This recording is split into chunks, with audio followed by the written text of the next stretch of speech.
Maniwala ka, mas masakit magsalita ang tao mabait, lalo na kapag naubos ang pasensya. Makinig ka, bihira sila makipagtalo dahil nagtitimpi lang sila. Hindi sila nakikisali sa anumang gulo dahil gusto nila ng tahimik na buhay. Pero kapag napuno ang taong to, maniwala ka o sa hindi mo kakayanin yung mga salita na mabibigkas nila sa'yo. Kaya huwag mong galitin ang taong tahimik pero nasa loob ang kulog.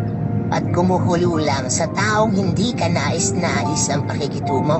Kaya huwag abusuhin ang taong mabait sa'yo. Baka di mo makayanan kapag sila ang nagalit.